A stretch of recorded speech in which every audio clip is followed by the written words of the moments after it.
Alléluia.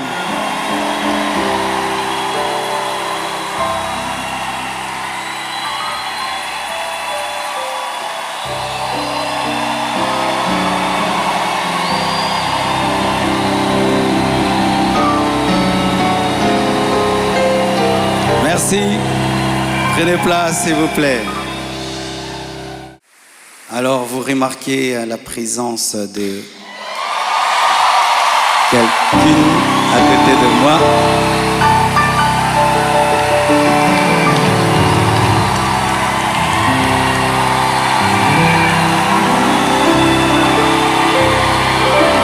Amen. Est-ce que je peux maintenant parler? Amen. Alors, beaucoup de gens posent la question, elle est d'où, elle est d'où, elle est qui? Même des gens me posent la question, même sur ses cheveux. Est-ce que ce sont ses vrais cheveux? Mais les Congolais, nous sommes graves, hein? Même les cheveux de quelqu'un, vous suivez. Elle est malienne, elle a aussi des origines libanaises. Donc, c'est un mélange comme moi aussi. Alors, j'ai quelque chose à vous dire. Alors, pour ne pas aller de travers, j'ai préféré écrire afin d'être concis et d'être clair, parce que il est bon vraiment que je vous raconte comment on s'est rencontrés. Amen.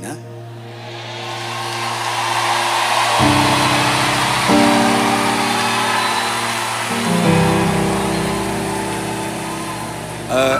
Est-ce qu'il y a quelqu'un qui parle en lingala? J'aimerais aussi que ceux qui parlent le lingala entendent. Qui interprète bien le lingala et qui est bien habillé?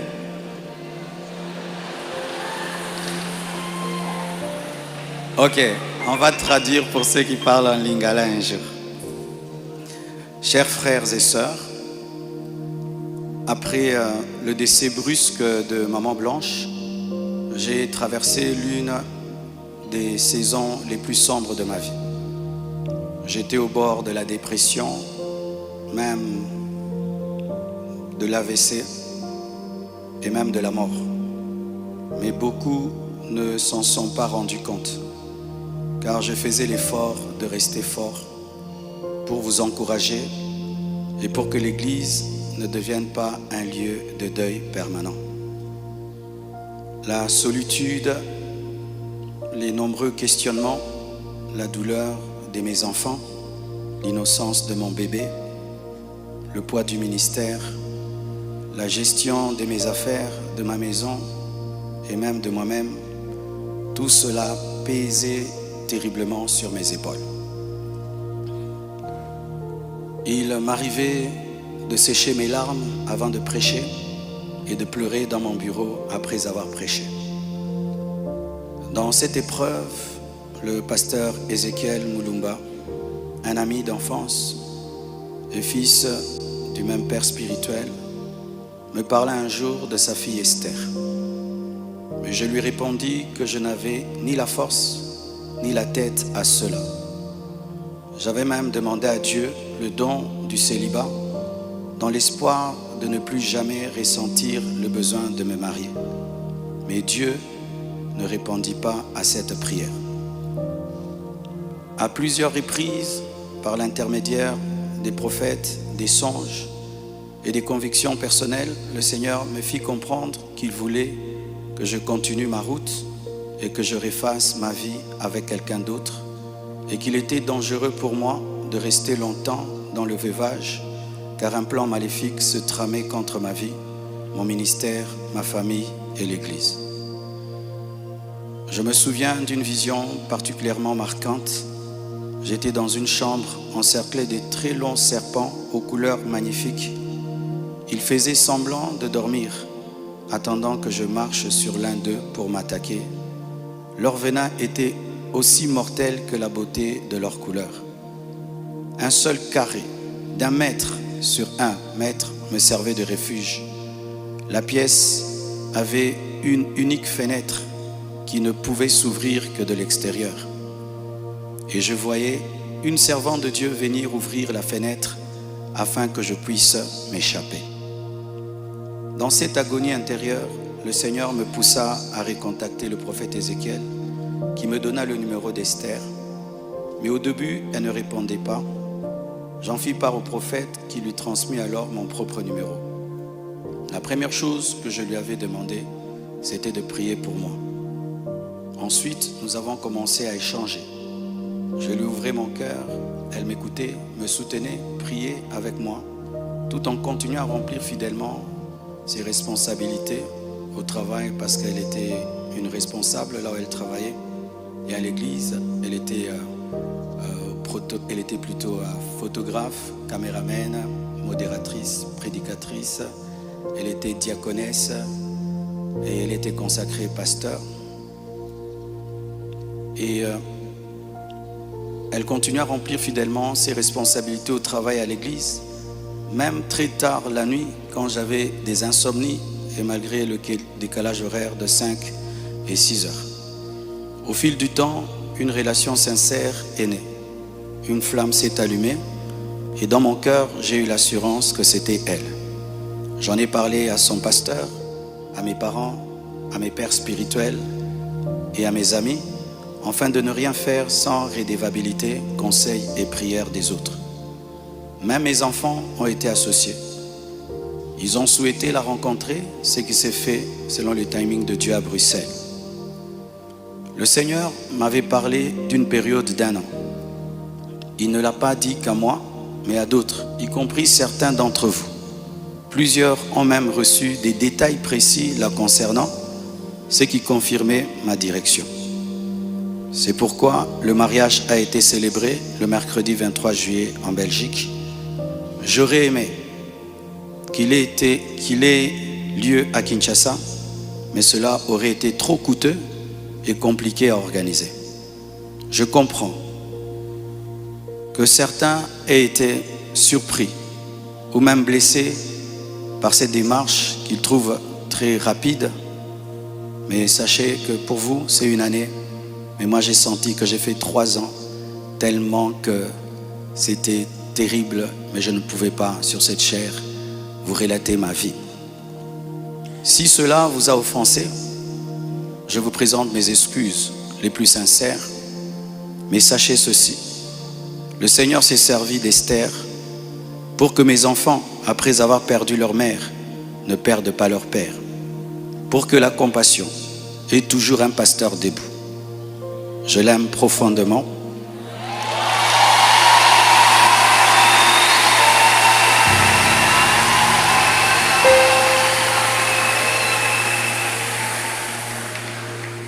Je l'aime profondément. Elle n'est pas venue pour effacer la mémoire de Maman Blanche, mais pour continuer l'œuvre, comme Élisée après Élie, avec humilité et soumission à Dieu.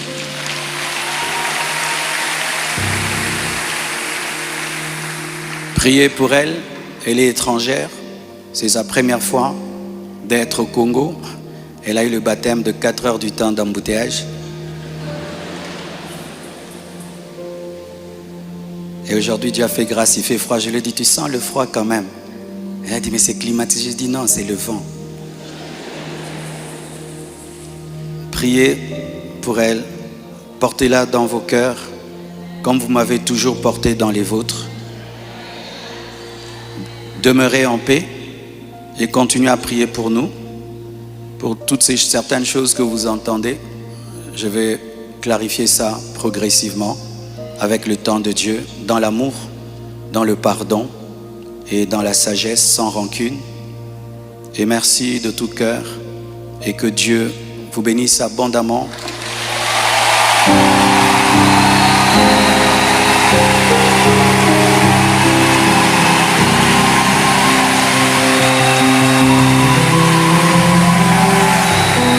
Pour votre soutien, vous avez prouvé au monde que vous êtes une église mature. Vous avez prouvé au monde que vous êtes une église enracinée.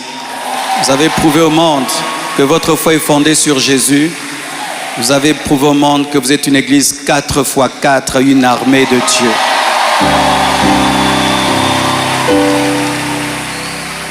Des fois, j'ai dit à Dieu, tu as beaucoup de serviteurs, pourquoi tout ça c'est moi? Il y a beaucoup d'églises au Congo, pourquoi la compassion, la pluie, les écrans qui tombent sur les gens? Mais nous avons une grande destinée. Un jour, nous comprendrons pourquoi tout ça. Alléluia. Aujourd'hui, nous voulons que vous puissiez prier pour nous. On a prié pour nous à Bruxelles, mais votre prière me manquait. Priez pour nous, s'il vous plaît.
Alléluia. Maman Esther va prier pour nous.